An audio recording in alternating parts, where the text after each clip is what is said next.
पाकिस्तान में छिड़ गई भयंकर जंग। पीओके की जनता ने कर दी बगावत। मुनीर की सेना को भगा भगा कर पीटा, फिर सड़क पर घसीट कर बना लिया बंधक। आजाद रियासत की बात कर रहे हो, ये आजाद रियासत है। मुनीर और शहबाज की हालत खराब, कभी गिरा रहे बम तो कभी चलवा रहे गोलियां। जिस तस्वीर का पूरे भारत को 78 सालों से था इंतजार, वो आ गई। अपना हक मांगो तो तुम्हें गोलियां मारी जाती हैं। पीओके में शुरू हो गया नेपाल जैसा प्रदर्शन। हर सड़क को जनता ने कर दिया बंद। पाकिस्तानी कंटेनर को पानी में डुबाया। जल्लाद मुनीर का चेहरा सामने आया। हमारे पुरअमन एहतजाज के ऊपर गोलियां चलाई गई, स्ट्रेट फायर किए गए। क्या दिवाली तक आजाद हो जाएगा पीओके? ओवैसी का बयान सुनकर रो रहा पाकिस्तान। सच होने लगी है रक्षा मंत्री राजनाथ सिंह की बात। पीओके में बड़ी तैयारी। ये ख्वाब देखने का मेरे को शौक नहीं है। पाकिस्तान से ना कोई पीओके में आएगा और ना ही पीओके से कोई पाकिस्तान में जाएगा। एक तरह से पाकिस्तान का पीओके से कनेक्शन खत्म हो जाएगा। 78 साल पहले जिस पीओके पर पाकिस्तान ने कब्जा किया था, आज उसी पीओके में आजादी की जंग छिड़ गई है। जिस तस्वीर का इंतजार भारत सालों से कर रहा था, अब वो तस्वीर आ गई है। इस बीच ओवैसी के ऐलान ने पूरे पाकिस्तान को हिला दिया है। ओवैसी का बयान आपको आगे सुनाते हैं, पहले पीओके में क्या चल रहा वो देखिए। पाकिस्तान से अलग होने के लिए अब पीओके की जनता ही उतर पड़ी है। पाकिस्तान में मुनीर की सेना हाई अलर्ट पर है, क्योंकि पीओके की आवाम ने मुनीर ब्रिगेड के खिलाफ सबसे बड़ी बगावत कर दी है। कश्मीरियों पर मुनीर की सेना ने जिस तरह से लगातार फायरिंग की है, उसके बाद एक एक कश्मीरी मुनीर से बदला चाहता है और बदले की आग में सुलग रहे पीओके ने पाकिस्तान से आने वाले सारे एंट्री पॉइंट बंद कर दिए हैं। तो क्या पीओके में पाकिस्तान की चंद रातें ही बाकी हैं? मुनीर जल्लाद बना तो जनता से सड़क पर सेना को भगा भगा कर मारा। मुनीर जल्लाद बना तो जनता ने मुनीर आर्मी को ही बंधक बना लिया। पीओके की सड़क पर जनता ने टहलका मचा दिया है। कुछ दिन पहले भारत के रक्षा मंत्री राजनाथ सिंह ने सिर्फ इतना कहा था कि पीओके खुद ब खुद भारत में आकर मिलेगा।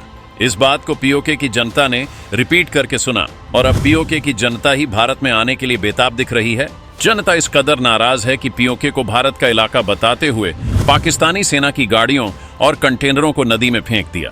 अगर ऐसा ही हाल रहा तो दिवाली से पहले ही पीओके को आजादी मिल जाएगी। आसिम मुनीर के बूटों तले रौंदे जाने के कारण पीओके में इतिहास की सबसे बड़ी बगावत शुरू हो चुकी है। हर रास्ते पर अब कश्मीरियों का कब्जा हो चुका है। मुनीर की सेना और पुलिस को भगा भगा कर पीटा जा रहा है। जिन पुलिस वालों और सेना को मुनीर ने जनता को रोकने के लिए भेजा था, उन्हें पीओके की जनता ने ही बंधक बना लिया है। भारत, इजराइल, अफगानिस्तान, बलूचिस्तान से लगातार पिटने वाली पाकिस्तानी सेना और पुलिस जब पीओके की जनता को मारने पहुंची, तो जनता ने 250 से ज्यादा पाकिस्तानी सेना और पुलिस वालों को पीओके ने बंधक बना लिया। ये जवान पूरी तैयारी से जनता को उधेड़ने पहुंचे थे, लेकिन जनता जब अपने पर आती है तो दुनिया हिला देती है। ये बात अब पूरा पाकिस्तान समझ गया होगा। पीओके की जनता पाकिस्तानी पुलिस को घसीट रही थी और लोग इसका वीडियो बनाकर पूरी दुनिया को पाकिस्तान की औकात दिखा रहे थे। मुनीर इस कदर झल्लाद बन चुका है कि मासूम लोगों पर फाइटर जेट से बम गिरवाए, सरेआम गोलियां चलवाई। पीओके में प्रदर्शन कर रहे लोगों को घेर कर मारने का प्लान था। लोग बचकर निकल ना सकें, इसके लिए कंटेनर लगाए गए, लेकिन जनता ने मुनीर के सपने पर पानी फेर दिया। पीओके भेजे गए पाकिस्तानी कंटेनर्स को पुलों से नीचे फेंक दिया गया। पाकिस्तान को पीओके से जोड़ने वाले तीनों एंट्री पॉइंट बंद कर दिए गए हैं। विरोध की आग ऐसी है कि शहबाज सरकार की जड़ें हिलती हुई नजर आ रही है।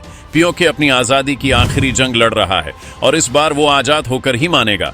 दरअसल पीओके की जनता अपनी 38 मांगों को लेकर आंदोलन कर रही है, मगर झल्लाद मुल्ला मुनीर इस आंदोलन को बंदूक की नोक पर कुचलने की कोशिश कर रहा है। आईएसआई ने आंदोलन कुचलने के लिए भीड़ के बीच फायरिंग करवा दी, जिसमें 10 से ज्यादा लोगों की मौत हो गई। वैसे पीओके की जनता सिर्फ रैली निकालने वाली थी, लेकिन जब मुल्ला मुनीर ने गोलियां चलवा दी तो फिर आंदोलन ने बगावत की शक्ल ले ली। अब सारे एंट्री पॉइंट पर जनता का कब्जा है।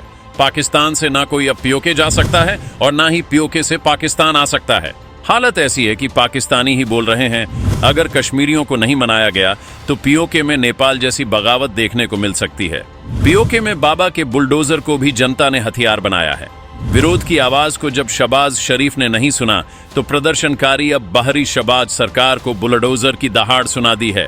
प्रदर्शनकारियों को रोकने के लिए जो दीवार खड़ी की गई, उसे प्रदर्शनकारियों के बुलडोजर उखाड़ कर फेंक रहे हैं। जहां बुलडोजर नहीं पहुंच रहा वहां भीड़ ही बुलडोजर का काम कर रही है।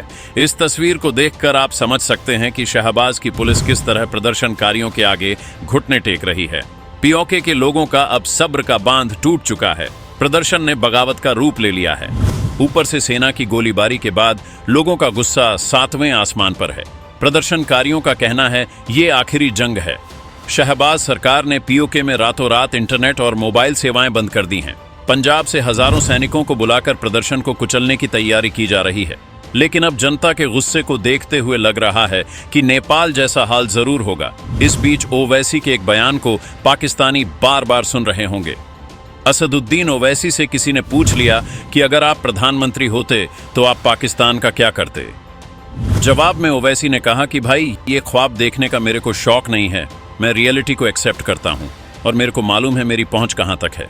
पहलगाम आतंकी हमले के बाद सरकार ने पाकिस्तान को सटीक जवाब देने का मौका गंवा दिया। उन्होंने सवाल उठाया कि ड्रोन हमलों और सीमा पर तनाव के बीच सेना की कार्रवाई क्यों रोकी गई। वैसी ने बताया कि पूरे देश की जनता मुंह तोड़ जवाब देने के लिए तैयार थी, लेकिन केंद्र सरकार ने मिलिट्री ऑपरेशन को रोक दिया। ऐसे मौके बार बार नहीं आते, लेकिन सरकार ने इसे गंवा दिया। राजनाथ बोलते हैं पीओके में ऐसा होगा। अरे क्या हुआ? देखिए, बार बार ऐसे लम्हे नहीं आते, आपने उसको खो दिया। वैसे पीओके में जो हालात हैं उसने मुनीर और शहबाज की नींद उड़ा रखी है, लेकिन पीओके के निहत्थे लोग ज्यादा समय तक यह लड़ाई नहीं लड़ पाएंगे। पूरे दुनिया के मुस्लिम देशों की फिक्र करने वाली शहबाज सरकार पीओके में मुस्लिम जनता को ही मार रही है। निहत्थे लोगों पर गोलियां चलावाई जा रही है।